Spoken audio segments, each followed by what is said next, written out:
샬롬 로중 읽어주는 제입니다. 5월 20일 성령 강림절 월요일 로중입니다. 주님께서 이렇게 말씀하신다. 하늘은 나의 보좌이고 땅은 내 발판이다. 너희가 나에게 무슨 집을 지어줄 수 있겠느냐. 이사야 66장 1절. 너희는 너희가 하나님의 성전이고 하나님의 영이 너희 안에 사시는 줄 모르냐. 고린도전서 3장 16절. 시간을 뚫고 주님을 찬양하는 하루 보내세요. 샬롬 하울람. 구약성경 이사야서는 성경 전체의 축소판이라고 불립니다. 일단은 66장까지 있잖아요. 그러니까 성경이 전체가 66권인데 라임이 딱 맞아 떨어지는 거예요. 그런데 사실 더 중요한 거는 대체로 예언서들은 특정 시대를 배경으로 하거든요. 포로기, 멸망기 혹은 재건기, 구약의 이스라엘 민족이 겪었던 역사의 일부분을 대변합니다. 근데 이사야서는 굉장히 긴 시기를 다뤄요. 이스라엘이 멸망할 시기, 그리고 포로기, 그리고 포로 이후의 재건기, 그 후의 이야기들까지 다루고 있어요. 그러니까 역사적으로 굉장히 긴 시간을 다루기 때문에 이사야서에는 상당히 많은 데이터가 있습니다. 오늘 우리가 함께 읽은 로중 본문은요, 그 이사야서의 맨 마지막 부분이에요. 여기서 굉장히 의미심장한 이야기가 나옵니다. 성전 시대의 종말과 같은 이야기예요. 하늘은 나의 보좌고 땅이 내 발판이다. 너희가 나에게 무슨 집을 지어줄 수 있겠느냐? 라고 이사야서를 통해 이야기를 하고 있어요. 성전은 유대교에서 가장 중요한 공간입니다.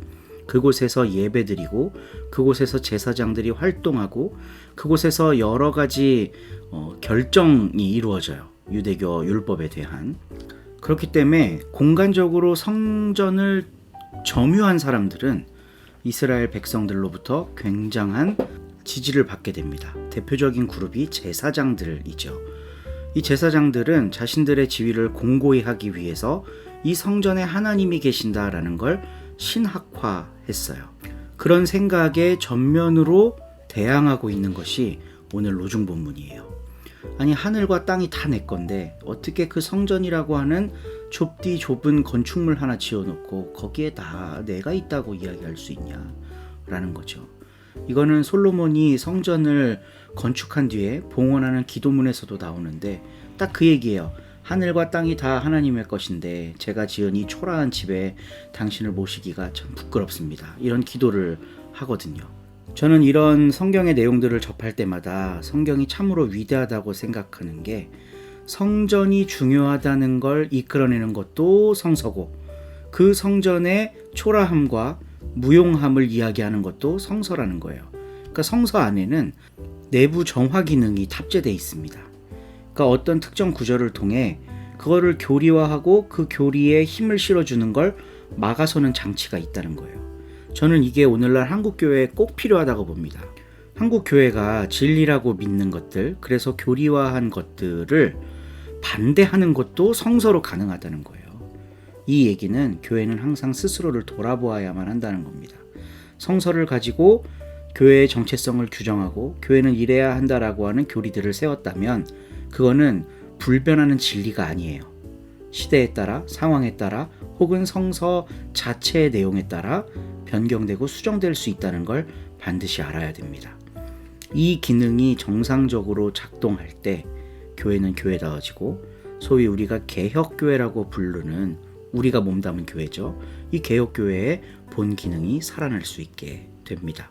성서를 통해 우리가 가지고 있던 신앙을 돌아보고 때로는 수정하는 우리 서로님들이 될 수 있기를 간절히 바라봅니다. 오늘도 좋은 하루 되세요.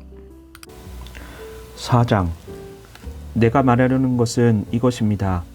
상속자는 모든 재산의 주인이지만 그가 어릴 때는 종이나 조금도 다를 것이 없습니다. 그래서 자기 아버지가 정해준 때가 올 때까지 보호자와 관리자의 지시를 받습니다. 이와 같이 우리도 어렸을 때에는 자연 숭배에 얽매여 종노릇을 하고 있었습니다. 그러나 때가 찼을 때 하느님께서 당신의 아들을 보내시어 여자의 몸에서 나게 하시고 율법의 지배를 받게 하시어 율법의 지배를 받고 사는 사람을 구원해 내시고 또 우리에게 당신의 자녀가 되는 자격을 얻게 하셨습니다. 이제 여러분은 하느님의 자녀가 되었으므로 하느님께서는 여러분의 마음속에 당신의 아들의 성령을 보내주셨습니다. 그래서 여러분은 하느님을 아빠, 아버지라고 부를 수 있게 되었습니다. 그러므로 여러분은 이제 종이 아니라 자녀입니다. 자녀라면 하느님께서 세워주신 상속자인 것입니다. 여러분이 하느님을 모르고 있을 때에는 본래 하느님이 아닌 신들의 종노릇을 하였습니다.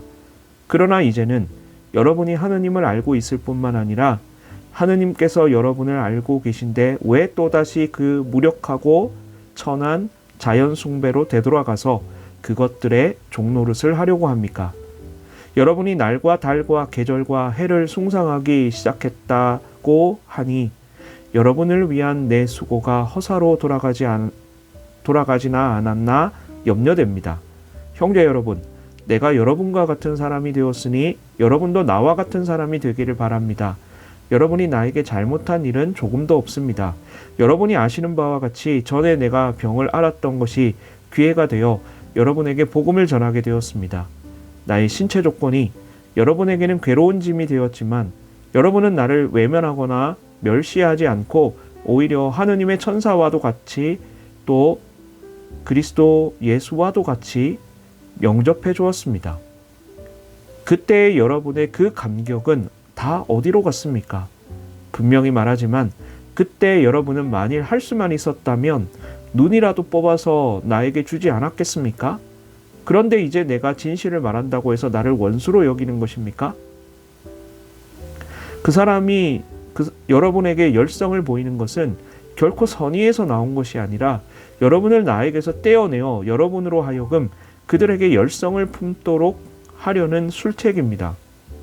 그들이 좋은 동기로 여러분에게 열성을 보인다면야 얼마나 좋겠습니까? 내가 여러분과 함께 있을 때뿐만 아니라 언제나 그랬으면 좋겠습니다. 나의 자녀인 여러분 속에 그리스도가 형성될 때까지 나는 또다시 해산의 고통을 겪어야겠습니다.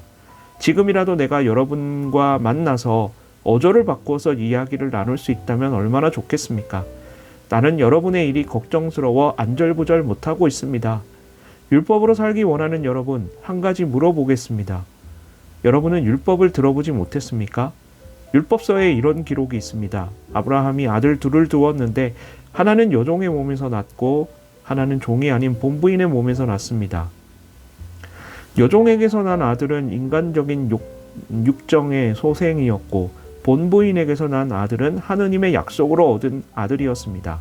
이것은 비유로 한 말인데 그 두 여자는 두 계약을 가리킵니다. 하나는 시나이산에서 나와서 노예가 될 자식들을 낳았습니다. 그것이 하갈입니다. 하갈은 아라비아에 있는 시나이산을 가리키는데 그것은 지금의 예루살렘에 해당합니다. 현재 예루살렘은 그 시민들과 함께 종노릇을 하고 있으니 말입니다. 그러나 하늘의 예루살렘은 자유인이며 우리 어머니입니다. 성서에 이런 말씀이 기록되어 있습니다. 즐거워하여라 아기 못 낳는 여인이여 소리 높여 외쳐라 해산의 고통을 모르는 여인이여 홀로 사는 여인의 자녀가 남편 있는 여인의 자녀보다 더 많으리라. 형제 여러분, 여러분은 이사학과 같은 약속의 자녀들입니다. 그러나 그때 육정으로 난 자식이 성령으로 난 자식을 받게 하였는데 지금도 꼭 마찬가지입니다. 그런데 성서에 무엇이라고 하였습니까? 여종과 그 자식을 쫓아내어라. 종의 자식은 결코 본자식과 같은 상속자가 될 수 없다 하지 않았습니까? 그러므로 형제 여러분, 우리는 여종의 몸에서 난 자녀가 아니라 자유인의 몸에서 난 자녀입니다. 아멘.